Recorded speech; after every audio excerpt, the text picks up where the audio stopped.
Okay, can we please stand for the Pledge of Allegiance, please? Hats off, please. Thank you. I pledge allegiance to the flag of the United States of America and to the republic for which it stands, one nation, under God, indivisible, with liberty and justice for all. Thank you. Good evening. We got two items on the agenda tonight. One is going to be a quick one, so we ask that just bear with us so we get the first one done so you can get home, and then followed by the second one, which will be a little lengthier. Thank you. Okay, just for the purposes of safety, we do have exits in the back there, and for the purposes of having a good meeting, I'd ask you all to turn off your cell phones at this point, out of respect for what's going to go on here tonight so we can hear. So without further ado, we have two regular session items. The first one would be the Brewster Corporate Park, looking for extension of the site plan approval. Second is the commercial campus at Fields Lane, followed by approved minutes. So without further ado, I'd like to, is anybody here for Brewster Corporate Park? No, we told them they did not need to be here. Okay, this is an extension, and Ashley, is this your final extension? This is their third and final extension. Okay, this is for a project up on Route 22. It's a 90,000 square foot building that has been approved about 6-7 years ago now? It was originally approved in 2016. Okay, they're asking for a final extension. So I'll make a motion to request for the extension of the site plan approval known as Brewster Corporate Park. I'll make that motion. Do I have a second, please? Second. Second by Mr. Cypress. All in favor? Aye. Passes. Sorry, it's a roll call. It is a roll call? Oh, sorry. Okay, Mr. King, how do you vote? How do you vote? Yes, okay, Mr. Gresh? Yes. Mr. Heck? Yes. Mr. Armstrong? Yes. Cypress? Yes. Mr. Rush? Yes. Mr. Perch votes yes, so it passes. Okay, so the extension, Ashley, again, is for how long? For 1 year. Thank you. And then, just for the public purposes, since we have a lot of people here tonight, after that extension, they have to come back in for a new site plan review? If they don't pull building permits before the end of the year, they would need to come back for a new approval.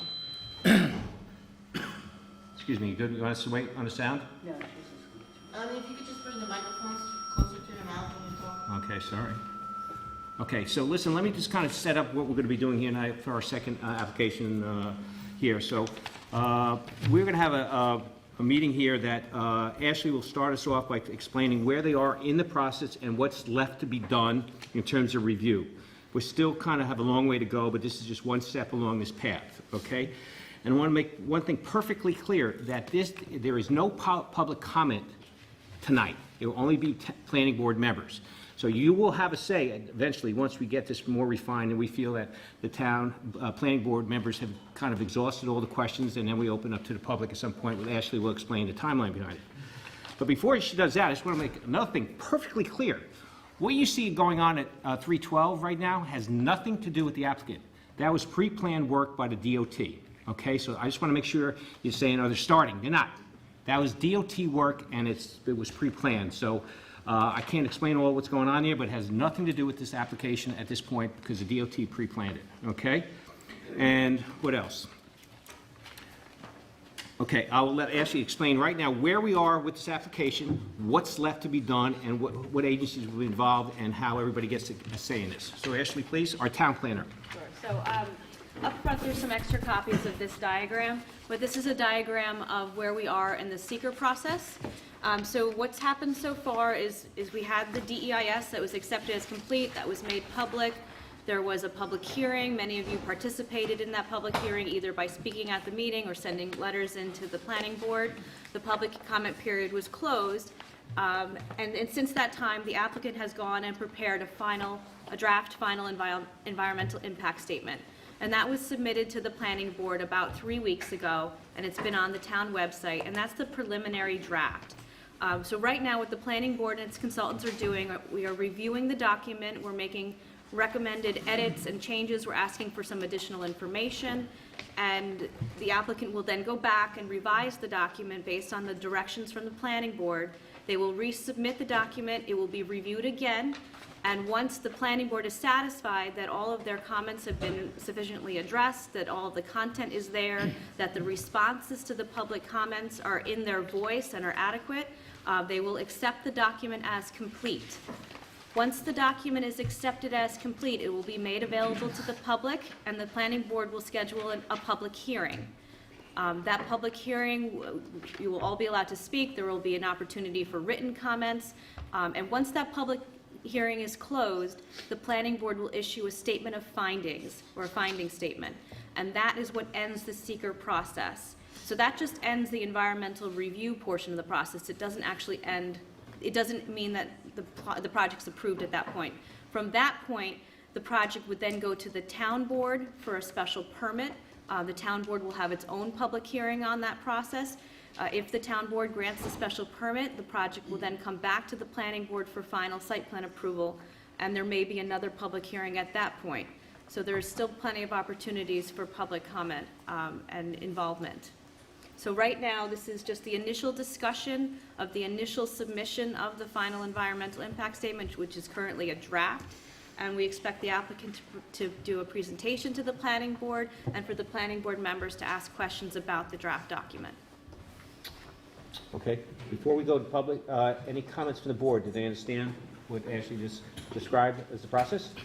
Okay, good enough, thank you. Okay, at this time, we'd like to have the applicant stand up, and we'll dim the lights for everybody, and he'll walk through what he has to offer as the plan.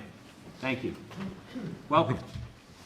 I think it's easier to do it over here since I can point and talk to both audiences. My name is Peter Gilpatrick. I'm a real estate advisor to the owner of the property. With me this evening, I have Dan. It is on. Can you hear? Does that work? Hold on. Let's get it right. It's on. Can you hear? Can Okay. everybody hear him? No. Okay, that's more important. If you can't hear it, let's go. Peter, let's see if we can fix it before we move on, please. Does anybody have any audio-visual expertise? Just talk loud. Peter, then you might have to come to the middle if it's not working. Or if the other one's working over there? Does that one work better? We can do that. It's working, you just have to hold it by the mouth and talk. Just talk into it? Does that work? Okay, good. Okay, thank you. Okay, so I'll start again. My name's Peter Gilpatrick. I'm a real estate advisor to the owners, and with me this evening, I have Kate and Dan from Zarin Steinmetz, our attorney, and Kevin and Rich from JMC, our planner and our engineer. Good evening, Planning Board, Chairman, staff, and residents of Southeast. We're going to talk about the commercial campus at Fields Corners. You'll understand that we've changed the name, and the reason we did so is this project was historically known as the campus at Fields Corners, and we've changed through the FEIS process that Ashley spoke about. We've changed the scope of the project, and we've limited it to just the OP3 zoned area, which was the original campus at Field Corner. So that's the reason for the name change. Our mission is to build a modern warehouse distribution facility in Southeast that will preserve the area's rural character while bringing significant economic benefits to the residents in the form of tax dollars and jobs. The redesign reflects conversations with neighbors and leaders. We actually got 2 or 3 months into writing the FEIS when we sat down and said, let's do something different. So we'll move on. We have an agenda. We're going to touch on these items very quickly. So let's just go on to the next slide. So the redesign. The footprint was consolidated by about 17%. As I said, it's consolidated to the OP3 zoned area exclusively. There's no proposed development on the RC area. So the OP3 area is about 228 acres out of the 338 acres that are the full land owned by the owner. Our zoning, we have no, let me go back. Originally, we were asking for zoning changes on the RC. Today, we are asking for no zoning changes. The use that we propose this evening is consistent with your current zoning. We're not asking for waivers or variances as the project is currently designed. We've minimized the visual impact, and we've got a series of images for you to take a look at it. But it is significantly reduced in its size and its visual impact, and we've minimized the traffic impact doing 3 things. And the first was making the project smaller. We're down about 30% in our traffic volumes. We've doubled the capacity, and we'll show you that in a little bit, on 312 between Pugsley and I-84. And we've also eliminated our retail uses in the former proposed project. This is what we had before. You'll remember it was 4 buildings, and we were within about a quarter of a mile of Hunter's Glen and 600 feet from Twin Brook. And here's 312, I-84 is down here. And this building was in the RC zone. So this is RC, and the rest of the property was OP3. And we'll go to the next slide. And this is the newer project. The first thing we did was stay out of RC. So here's 312. That's over 2,000 feet. It's upward sloping. You simply are not going to see the project from this direction. We have now moved to 2 buildings, consolidated Building B. So we are about a quarter of a mile from each of the 2 condominium associations. There are a couple houses right here. We're a quarter of a mile from there. And we're also, this is Tilly Foster over here, a quarter of a mile there. So our buffer around this project is a quarter of a mile. 2 buildings. This one's 630,000 square feet, and this one's 303,000 square feet. Let's go to the next slide. We say built for Southeast, as it does, it meets your current zoning code, and we've looked at your comprehensive plan extensively, and it's also consistent with that as we read it. 80% of the OP3 zone property, once we're done, and I'll show you this again, will be open space. It won't be developed. It won't have impervious surface. It won't have building area. And we are, again, approximately a quarter of a mile from our neighbors. So, and this again just shows simply where it is. The other feature of our plan, we are not disturbing over 60% of the OP3 property. So again, we're not talking about this down here, this property. So what you see in dark green is overgrown fields, it's natural habitat. It's not going to be disturbed. And we have committed to make most of that a conservancy.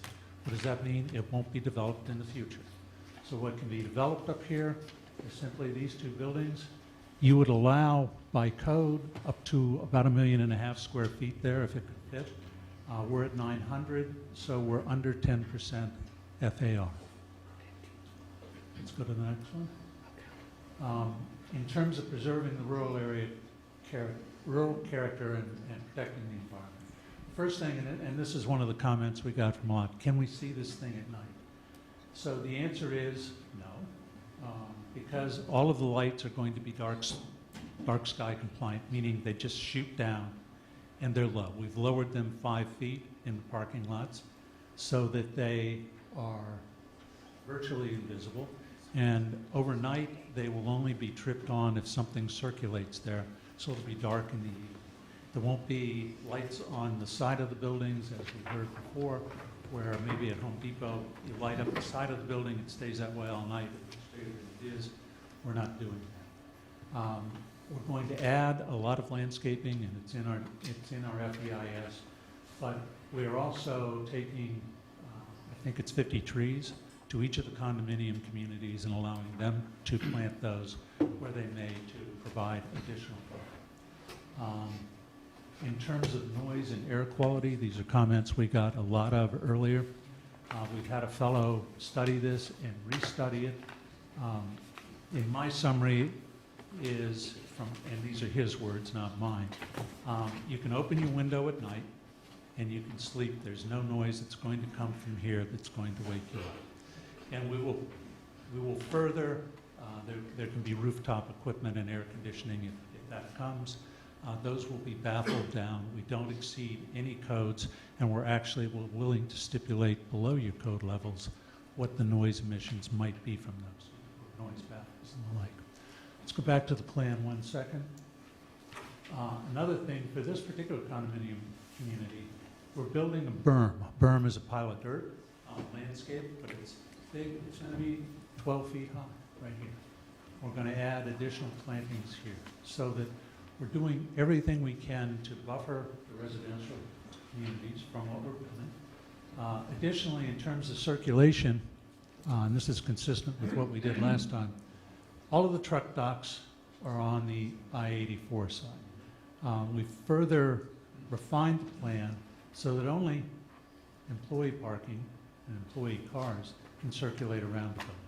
Also, fire engines and that sort of thing can. But trucks stay back here and they're actually prevented from circling around the project. We've added turnarounds so the trucks can actually come in and turn around and go back out. We have a turnaround out here for trucks that may wander in and this is not their right place. They can turn around here and go back out. We're going to talk about, well, it's a good time to talk about it now. Excuse me, could you please raise your voice? I will try. I'm blessed with my mother's voice, and and it's not, it doesn't always carry, but I will try. So we have a turnaround here. Again, could you review what you said about the trucks going around? Okay, so trucks come in either driveway this way, and they stay to this side of the building or this side of the building. They are prevented from going around the building. Yeah, the other plan, you could actually circulate a truck around the building if it wanted to turn around. In lieu of that, we've put in turnarounds, and if you got closer, you could see circles here, and a circle there, and a circle there. These are where the trucks, and they can be articulated trucks, can go in and turn around and go back out. So all of this is internal? This is not a public comment, please. Let him finish. It is internal, and then employee parking is on the outside, here and here. And that's accessed with a circular road that comes around to here, and one that comes around to there. There's actually an elevation difference. And then we accommodate the ability to have fire and emergency vehicles.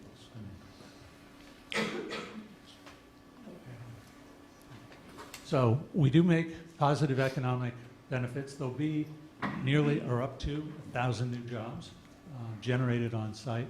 Another 200 off-site, and this comes out of a model called InPlan, which both looks at the direct impacts of a project, but also the indirect impacts, those businesses that interact with directly with the facility, and also community impacts, which are induced, which means some of the people working here are going to go into the local businesses, local stores, and spend money and become a part of the community. It will generate $30 million in new taxes over its first 15 years. 80% of that goes to the school system. That's the way you divide your taxes. 10% come to the town, and 10%, in round numbers, go to the county. In contrast, the plan that was approved a number of years ago generated about 150 school kids going to schools. That's a cost of about $30,000 a head. Additionally, the annual economic output, which is, again, generated by the InPlan model and includes both direct output, indirect output, and induced output, is $73 million a year. That's new money into the community from this project. Now we have a series of pictures, and I'm not going to describe where all of the vantage points are because I think you understand them better than I do. But looking over the reservoir, the buildings would be right in here. And the reason they're not on top of this particular hill is that one happens to be the tallest ridge line back here, and it's 115 feet taller than the ridge line that's on our property. But there are ghostings, and you'll see them as we go through the slides right in here, but partially visible from this location all seasons. So these are the kind of the taglines that describe what you'll see. You'll see leaves on, you'll see leaves off. Next one. Again, this is the leaves off or winter picture. The project is back in there. And the next. And again, you can see the ghosting here. That is matched up with the height of the building and the actual elevation of the ground. So you can see where it is. This one won't be visible at all. Next one, please. Again, tucked here. Next one. Okay, this is Hunter's Glen. Here's where the building would be if it were visible and there were no trees, right about there. And that's leaves on. Next one is leaves off. And again, might be a little visible through the thicket. Next one. And again, also staying in Hunter's Glen. This is the area where it would be leaves on, you don't see it, leaves off. Would be up in this area. And remember, that's a quarter of a mile away. Next. Here's Twin Brook, and that's where it would be from this particular vantage point down there, so it won't be visible. And if you click the next one, it leaves off, and there's the ghosted image. Right there. Next one. This is Tilly Foster, and again, here's where Building B, the nearest, would be. By eliminating the building that was in the RC, which would have been up here, that was the most prominently visible building in the former project. And here it is, leads off, down in that area. And again, from Tilly Foster, it's just not visible all seasons. And again, it's a quarter of a mile away.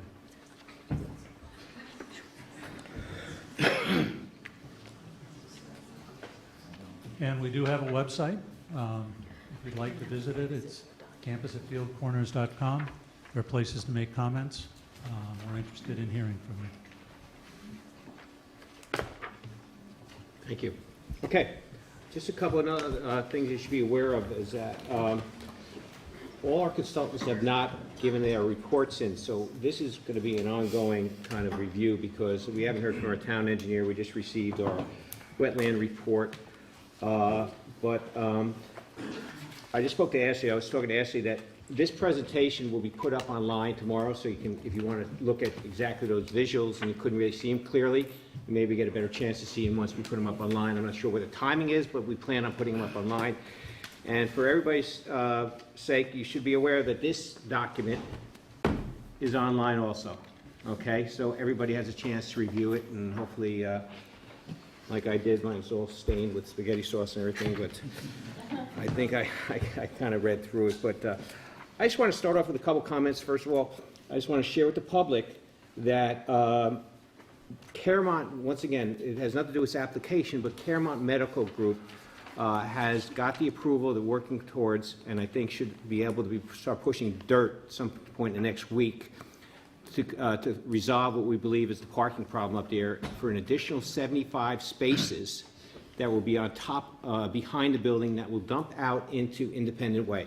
Okay, that has nothing to do with this application, but you should be aware of what's going on in our community, that has been approved, and I think they're in the final stages of getting the documents together to start moving some dirt. So that's separate from that, and once again, I want to repeat that the DOT work that's going on right now has nothing to do with this application at this time. That was pre-planned work. Okay. Now, if you just bear with me, I might be just jumping around here, but I think it's important because I did read it, and I kind of had some good things and some questions I still need answered. First thing, I'll start with your wetlands. It seems that the report that we received from our wetland inspector today kind of indicated that you still have lots of studies to do, so we really can't dive into that subject matter because of the species issues and things like that have to be studied now through the summer. Is that a correct statement? Oh, let me just make sure. The applicant does not have to answer our questions here tonight, but they do have to answer it in writing. Okay, so if he doesn't say anything, that's fine, but I want to be on record of answering the question, and as all board members. But based on my reading of our town wetland, he claims that there's lots of studies left to be done that have to be conducted this season and into the summer. So we can't really comment on the wetland mitigation plan in depth because of some studies. And that is my takeaway from this letter. Ashley, am I kind of on point with that? There were some seasonal wetland studies that were requested and were not included in the FEIS. Okay. They will be forthcoming. That's what I figured. Okay. Now, I guess, to me, it's always been about traffic, traffic, traffic. Now, one thing that jumped out at me is that when I was reading this, that the new plan drastically reduces truck traffic. And I saw the number come almost down, truck traffic only, from, once again, I think where you got off to the wrong foot, in my personal opinion, was that you use truck traffic, but it's trips. And the trips have to be divided by 2 to really come down to the number of trucks in and out the day. And if I was reading this correctly, you go from around 150 trucks on the old plan to 65 trucks, and double that trips. Correct. Okay. Now, that's just trucks. I didn't get a good handle also on the employment traffic and things like that. You took out the retail component of the property, which just reduced it. But I think Ashley's firm did a fabulous job on kind of distilling, and I call it like the cliff notes of this 4-inch thing into what needs to be addressed. But to me, I need a chart. I'm a chart guy. I want to see what you proposed and what this new plan is actually saying, and I want to see the difference in the chart. Your narrative doesn't give a clear picture of the impacts. So if, on every category along the way here, I think you have to, in my opinion, give us what was proposed, not only with the single-family houses, but the old plan of the larger, and now what the new one is. And I think it would give a clearer picture and kind of, in some ways, dumb it down to have an understanding of how these things are impactful. Okay? You are going to do that. Thank you. Okay. The other issue is more of a legal issue to me, because it kind of comes up in quite a bit here about how this project fits into our definition of light manufacturing. Okay? There's a difference. There's a nuance here that it falls within, in my understanding, correct me if I'm wrong, Ashley, under a special permit. We don't have a clean definition of warehousing, correct? I think it pretty clearly falls under, warehousing under your comprehensive plan falls within light manufacturing. That's what your light manufacturing. That's what you make that argument in this. I see that it does. That it does fall in with that. The zoning code has a definition for warehousing and a definition for light manufacturing. Light manufacturing is a special permit use in the OP3 zoning district, and the way that they've, it's been interpreted by the building inspector based on the memo that was submitted by the applicant, that this project can be considered light manufacturing. Right. Thank you. I think it's important to note that the zoning inspector has concurred with our interpretation. We have that in writing? Yes. Thank you. Okay. Back to my traffic thing. You had originally proposed in your DEIS 510 trips, which divided by 2 is 250 trucks. Based on the new plan, which is here on page 1-7, your new traffic generation study shows 130 trips. Divide that by 2, he's saying 65, they're saying basically 65 trucks a day coming through that. Yeah, that's based on our studies at the GAP and the Matrix facilities, two nearby similar facilities. And part of, It's adjusted for the square footage of those developments relative to our development. right, you say it's almost 200% bigger than ours. Right, the GAP is, yeah. Okay, okay. And I guess I just didn't pay attention here just now, but you are adding 2 lanes, correct? From? Correct, between Pugsley Road and the 312 eastbound ramp, we're Let us adding show 1 you. lane in each direction. Didn't pop up the first time around. Yes, please show it. Okay, so I-84, Can you use the mic, please, or stand up in the middle, please? Just stand up in the middle, Peter, that'd be easier. Okay. Thank you.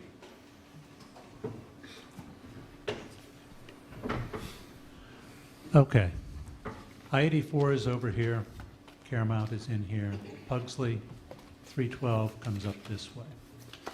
You'll recall, last time around, we were talking about a roundabout.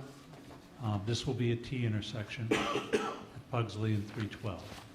From Pugsley up to I-84 will now be, we propose, 4 lanes, 2 lanes in each direction, which increases the capacity from here to here, makes it easier to move. The reason you see 2 drawings here is these are both been up to DOT. One has a right turn only lane, the other has 2 lanes, one of which is through. 2 lanes start here, coming up from Tilly Foster and Route 6, and then proceed as 2 lanes through the intersection. The light will be a pressure demand light, which means if there's nobody here, the light is always green to facilitate through traffic. It's only when something comes down here, triggers it, trips it, then the light will trigger. There'll be a short period where those vehicles can exit, and it goes back to green. So from here to here, 4 lanes. We're also doing signal coordination, for lack of a better term, but that's aligning signals to the traffic load. And we also understand that the state has recently appropriated $2 million to better rationalize this intersection. So at the end of the day, you have significant improvements. We're adding probably around 250 to 300 trips at rush hour to this. Right now, there's well over 2,000 trips that go through here at rush hour each day. It's about a 10% increase, doubling the volume from here to here, and then changing the signalization to better enhance the flow. Peter, also explain what you're going to be doing towards down at the Prospect Hill Bridge is in play. You're going to be doing some, a little south of that? Okay, so Prospect Hill that's the one that was closed forever? Yes, it was. Okay, so it's now open. And what we have to do and what's been expanded is now that it's open, we have to study that. And we have studied that, and that information will go into Okay. your FEIS once we've delivered it to you. Okay, thank you. And then there was a positive, your new plan is actually a positive on the groundwater, is that correct? As I read it, it's less demanding? It's because you, Yes, compared to the residential, that's, once again, I'd like to see that in a chart. yes. That's a big issue here, because based on what you wrote here, is a big, there's not a drawdown compared to having the houses, so I think you should elaborate on that. Another major concern I had for this project was the input from our town fire department and our EMS people. And based on the applicant's reply here, they spoke to Chief DeSantis, and the chief their takeaway was that it will improve emergency access. It's not anticipated to place significant demands on emergency services. And he said, what else there was? That he didn't, the fire department's Chief DeSantis did not see a problem with the facility but we didn't see anything in writing. So I'm requesting a letter from not only the county, but the town highway department, fire department to say that was true, okay? And we'll visit that once we get it.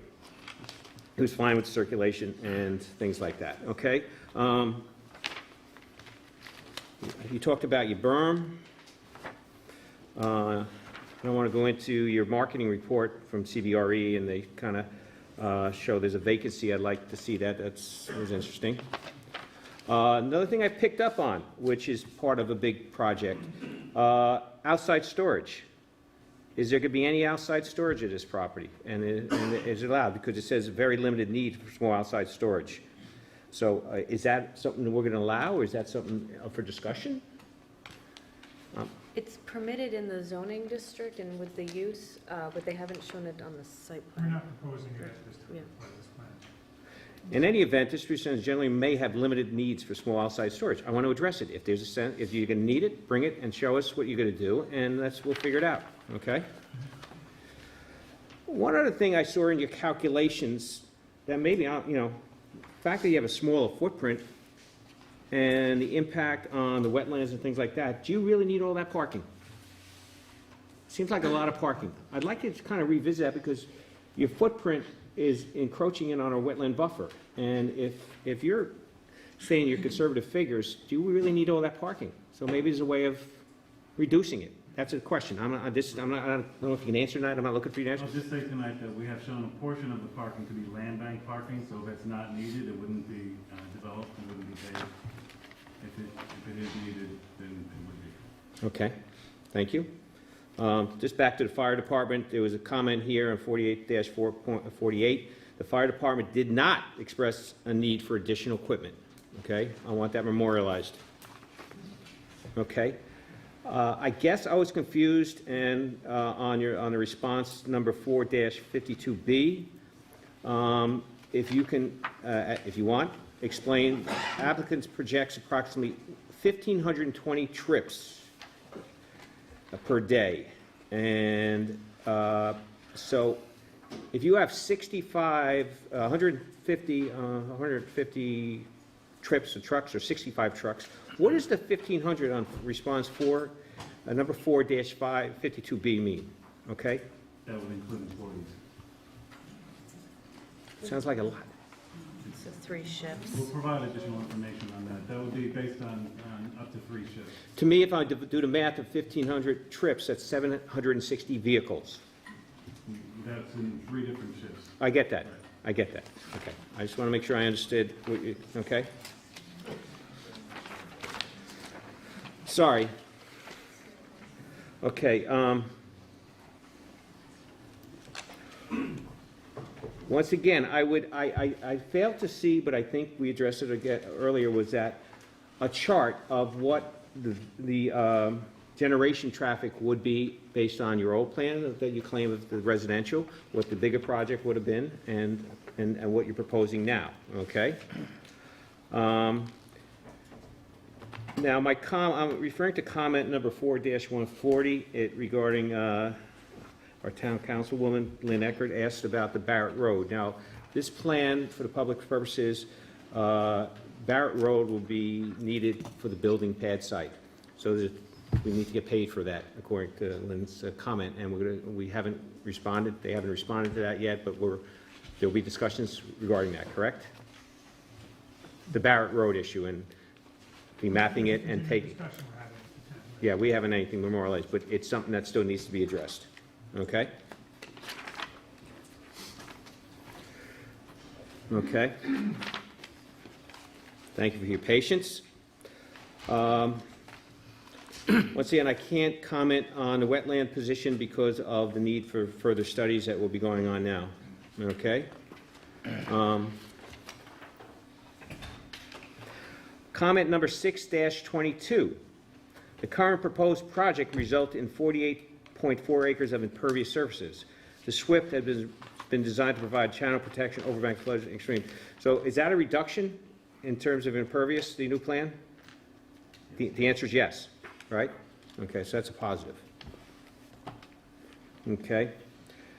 All right. I'm jumping around here, but 10-4, you use the, it's regarding the, kind of an economic, we're on the tax analysis section. And your general contractor is estimating $45 a square foot to build this building. We should get his name, because that sounds awful low. That's, from my stand, that's my personal opinion on that, okay? Okay. The other kind of hot topic of the day is, and I'd like to ask you to explain it to the board and myself again, and kind of make sure I understand, but a pilot, how is a pilot approved? What's the process behind it? Because your numbers that you are projecting out here over a 10-year period are significant dollars. And I want the public and the board actually to kind of understand what the process, who votes on it, and to tell us what it's all about, if you could. Sure. So a pilot is a payment in lieu of taxes. It would first have to be approved by the town board. It would also have to be approved by the school board, but ultimately it's approved by the Putnam County IDA. And what it does is it allows the developer to basically ramp up its tax payments over time so that eventually it'll be paying the full amount of taxes, but it allows the developer to have some tax relief while it's stabilizing the development. Who votes on it? What's the process behind approvals on that? So it's being discussed in the FEIS. We've asked for some additional information on how they calculated their anticipated pilot payments. Ultimately, the town board needs to vote on it, the school board needs to vote on it, and then the Putnam County IDA votes on it. Okay. Okay. One of the things I've asked Ashley if it's appropriate, during this process, before we vote on anything, I'd like to invite our tax assessor to the meeting in case, during the public forum, in case there's questions. I'd like to get the school board here understand what, you know, what their feelings are, and because there's some conflicting information, because based on the applicant's tax analysis, they're gonna make they're gonna get some good money, but I don't know if that's gonna reduce our taxes or not, and I wanna hear it I wanna hear it from the school board. I wanna hear that this project has a net benefit to us, because at the end of the day, it looks like you have $28 million over a 10-year period. That's significant money, and I know that that people say, listen, what's the benefit of having this come in if we don't see at least a benefit in our taxes at minimum? So I want to hear from the school, who happens to be the largest user of our taxes, how it works. So I want to put them on the spot, and hopefully they'll come and tell us the process, because they can gobble up that $1 million like that. So I just want to say my intentions hopefully are to have a representative of the school board or school to talk to us about the budget, okay? And I will have our tax assessor kind of explain what she believes are the economic numbers behind this from a town standpoint, okay? So we'll have that.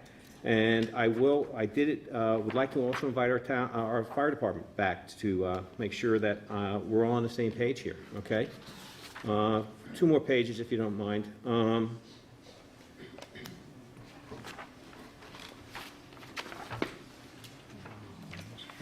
Once again, I referenced the fire department conversation, response number 11-8.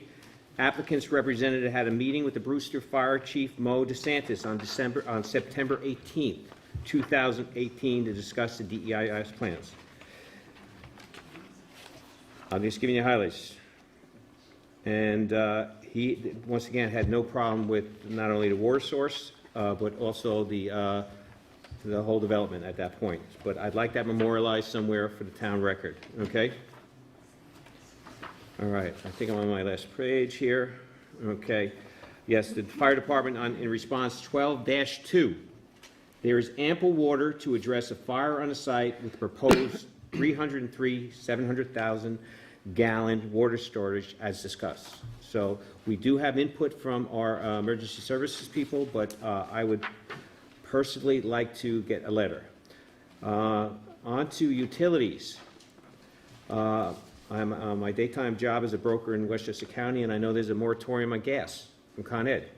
And there's a response 12-4 that they're going to need to upgrade their services to bring gas to the service. And I just want to know, is that capacity issue the same in Westchester, that they have a moratorium, or is there any problems here?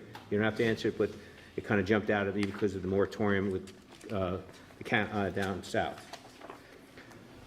That finishes that. I did, and shame on me, didn't get to see it, but our Tom Fenton, our town engineer, did respond.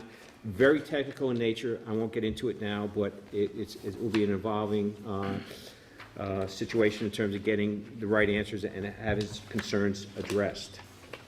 So once again, I think once we're in the first stage of a couple meetings to make sure that not only what I'm going to say with my board members, and I thank the board members, it's a lot of work to absorb this and come up with good questions, and you can see the effort that we put in tonight is going to be rewarding.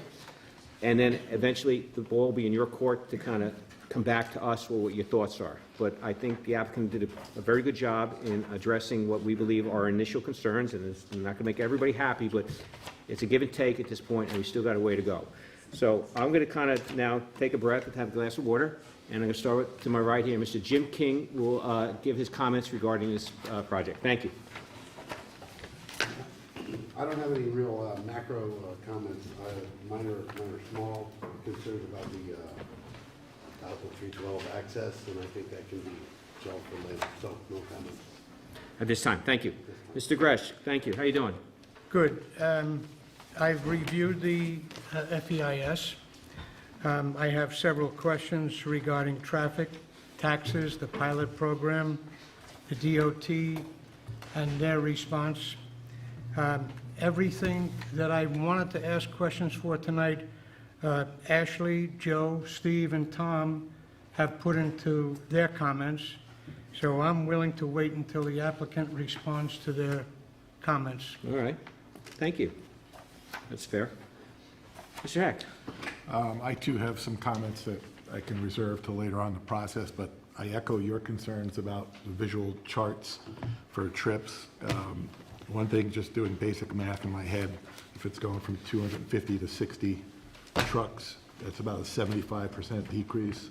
I don't think the proposed building size changed by 75%, so obviously there's some thought and some judgment that went into that reduction, which I would like to see because it is a pretty significant decrease from the last time we spoke. And I obviously have the same concerns about, I think it's a great idea to bring the school and the assessor in because it would, I think, make sense to see if we are actually going to realize some type of impact and relief for a project of this nature. So the only other thing I wanted to mention, if it's down the road in future discussions, you can let me know, but if we have ever finalized the hours of operation, or if that's still kind of, It's in there. okay, It's in there. I didn't see that part. So what they've said is that it will be 24 hours a day, but the trucks wouldn't be 24 hours a day. It would be the late night shift would be employees Okay. restocking, would be a smaller shift. Okay. I don't know if the applicant wants to address that further. No, I think actually, I think you stated it well, that the, what we're proposing now would not involve truck traffic, I think between 11 p.m. and 6 a.m. Can everybody hear that? All right, I apologize. If he's going to say something, I'll have him stand up, okay? So what he said is that the truck traffic would not be after 11 p.m. at night or before 8 a.m. in the morning. Is that right? Primarily, I think. Wait, please. Six. Sorry, 6. 6. And the idea being, as Ashley said, that those hours would be primarily used by employees who would arrive by car to restock and do nighttime activities, prepare for the day shift. And that's something that would be memorialized in the finding statement, the special use permit, and the site plan approval. And just to jump in here, I believe also you made a commitment not to have any hazardous waste as product that comes into the site. Is that correct? Well, what we said, hazardous waste as regulated by the Department of Environmental Conservation, which is what I think the town's primary concern is. I mean, we don't want to get, in similar projects we've worked in, obviously, normal consumer products technically contain hazardous waste, nail So polish, the computers. definition is going to be based on what? DEC, which is primarily The based DEC on. definition of hazardous waste. Yes. Thank you. Okay. All right, you finished, Mr. Yes, Thank you. Mr. Armstrong, Okay, some of my questions have already been touched on.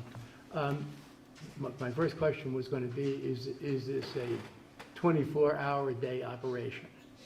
And I guess even though you've limited the hours the trucks can come in, it's still going to be occupied and working 24 hours a day with the employees restocking or whatever it is they're doing. Okay. So it is a 24-hour-a-day operation. Secondly, there is, as compared to the previous design proposal and layout, this one requires no zone changes whatsoever. Is that correct? Correct. Okay. Another question has to do with, in your traffic study, have you anticipated where the bulk of the traffic entering and leaving the site will be coming from? Will it be off of 84? Or is it going to be using, to some degree, what we would call local streets, even though they are numbered roads? Have you got a number on that? Yes, all that information is detailed in the FEIS. Okay, so it's all in there? It's all in there. I didn't see it, okay, thank you. And, Mr. Armstrong, there's a separate volume related to the detailed traffic information, and that's where that detail is. okay, thank you. Also, it may seem like a minor item, but the color of the building does play a role in its visibility to the public in general. And I have a favorite building in town that really disappears at night. And I'll give you the name of the building. But I don't know whether you've chosen a color or whether that's still up in the air. And really, that's about what I have. as it progresses, I may add some other questions. Thanks, Dan. Thank you. All right. Cypress, how you doing? Good. First off, thank you for your detailed comments. I have a couple of questions. Some are kind of process-oriented, but, one thing that I hear from the public a lot is about an exit off of 84, and I've heard that that's off the table. Did we ever get, like, an official thing that it's definitely out of the question? I can answer. We were at the DOT meeting, and it's in the response is that because of the federal government has restrictions on exits, mileage between exits, and this does not qualify for it. Okay. The pilot program, are they always that 10-year thing that we looked at, or as the agencies review it, they could be different, and, different percentages and different lengths of time? They can be different, and each IDA operates with its own criteria. Okay. And then just, again, process-wise, like, for example, Ashley, you had over 100 comments. Like, do we expect all of our comments to go to them and get one response back, or how much iteration do you see us doing here? Like, are they responding to yours, and then we're going to chime back in? How do you see this going? What I would expect to happen now is that if the applicant has any questions about any of the consultant comments, and then they would reach out to the consultants directly, we can clarify any of those comments. There might be some staff level meetings to clarify comments and approach. And then the applicant will submit a revised document, a full revised document that would then be posted on the website again. We'd get another set of formal memos from the consultants. The planning board would then review it at an open meeting, and if the document has been sufficiently revised at that time, it would be accepted as complete, or there could be another round of revisions. Okay. That's all I have. Well, thank you. Mr. Rush, how you doing? Good. Thanks again for your summary, and also for yours, Ashley. I have a couple of visual questions, because I'm more of a visual person. In the presentation that you did just give, and you showed images that were superimposed of where you saw the building, I was actually having a very difficult time understanding what it was I was looking at, and that's from me. So I'm not sure if that was intended to make me feel good or bad if I were somebody looking at this project, but I don't think it was represented properly to me. At least I never understood what I was looking at. To Dan's point, the design of the building is not in this yet.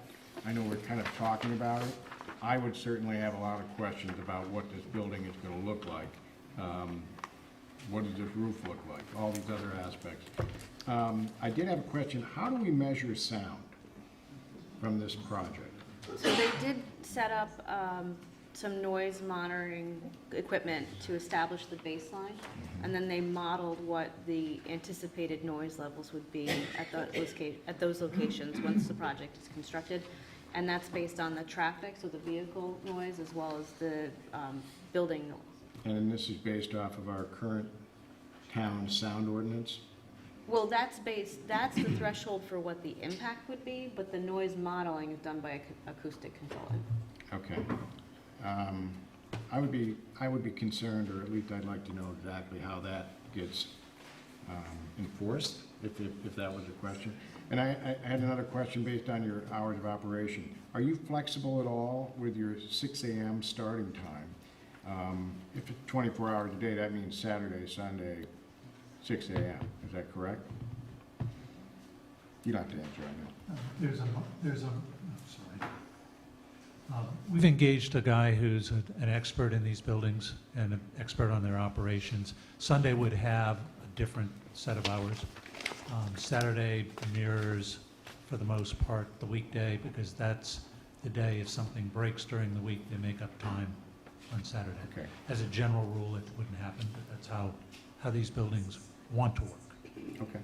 And then on the diagram you were showing where the traffic is, I'm just wondering that as you were approaching from, we'll say it called Clan South, and you said that that light will be changing if there was a demand for it. Would you be installing further down the road, I guess more in the Tilly Foster area because you're kind of coming up the hill, would there be one of those flashing signs like you see on the sawmill that at least lets you know that there's a signal that's going on? Because I think a lot of us would be caught off guard if all of a sudden you were going there and it would, I don't know, I'm just thinking about safety primarily. They are proposed.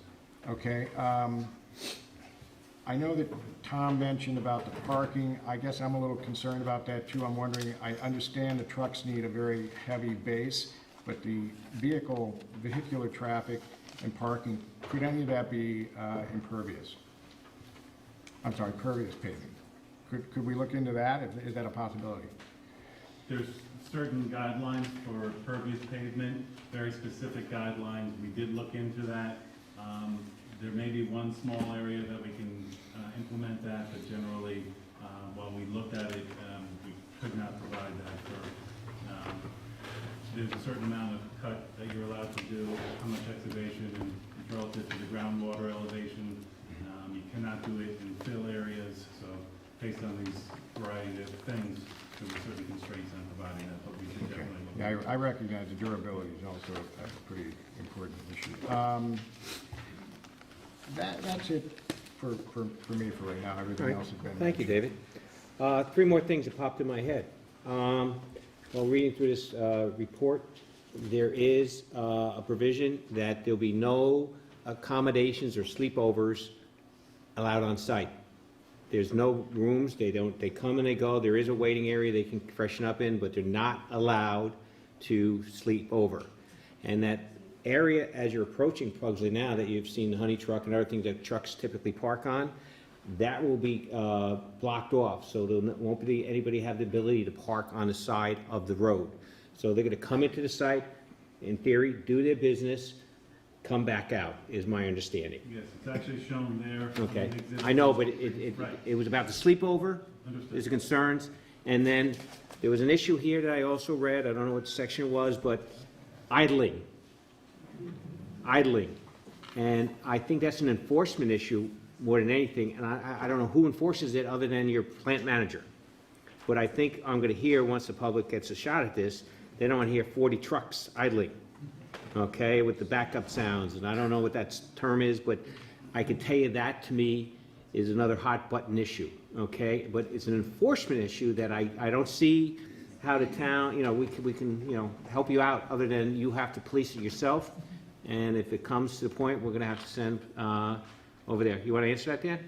Oh, just briefly, as we've detailed in the FEIS, each of the buildings would have some manager on site that would be part of their responsibility, would be to enforce things like the anti-idling requirements. Okay. All right, I just received tonight a letter regarding Town of Patterson supervisor sent it. Everything I'm talking about is public information, so you always can look it up, but I'm trying to give you the cliff notes here. The town of Patterson has a problem with potential traffic impacts that people are cutting through on that Pugsley Road. And we have a 2-page letter from the town supervisor telling us to take a hard look at it. He wasn't comfortable with it. At tonight's meeting, I received a letter from the applicant, which will be on file with everybody, from the sheriff department, saying that he doesn't agree with the method that we're proposing of the high bar. So I just handed it to our town council to review and see what our position on that, who rules that decision. I don't know if it's a planning board issue, whatever, but we just be aware that there's a letter from the town of Patterson saying they don't want it, and take a hard look at it. The sheriff just gave us a letter saying that he would like to something different. So that's going to be an ongoing discussion. I'm not sure where it's going to do, but town council will help us with that answer at some point. Okay? At this point, I think there's still a lot to digest. I'll probably have 10 more questions moving forward, but I do want to thank Ashley and our consultants for kind of getting us to this point. It's ongoing. And more importantly, I want to thank Victoria for managing the process. This is one of the biggest projects we've had in this town in over 15, 20 years. And we want to make sure it's done right, and she's the gatekeeper, and she's done an exceptional job trying to make sure everything's out there in the public in the right way. She scolded me a few times over the last couple of weeks about process, and I appreciate it, but we just want to make sure that this is fair on both sides, not only from the applicant side, but we get a good hard look, and our next generation's proud of what we do. And I think so far there's been a good give and take. You might not all be happy, but I think they have some more work to do to prove what some of these questions came out today. And more importantly, I want to make sure our school district's accountable here. because it seems to be, they're going to be the beneficiary of this economic boom supposedly with the tax dollars. And I want to hear from them, okay? Because we never seem to get a reduction. We try to invite businesses in, and it never seems to be a reduction. So I want to hear from them, and hopefully they'll respond, okay? So I appreciate you paying attention to us tonight. I think we did a pretty good job at starting off here. And actually, I believe that the ball's back in their court to get back to us. And I don't have a timeline unless they want to tell us 2 weeks, 3 weeks, but the ball's back in their court at this point. So I'm not sure if you want to comment on it. We have a meeting at 2 o'clock tomorrow afternoon. Okay, fair enough. Okay, so once again, thank you so much for being quiet and listening to us, and we'll see, look for the next meeting. Thank you very much for coming.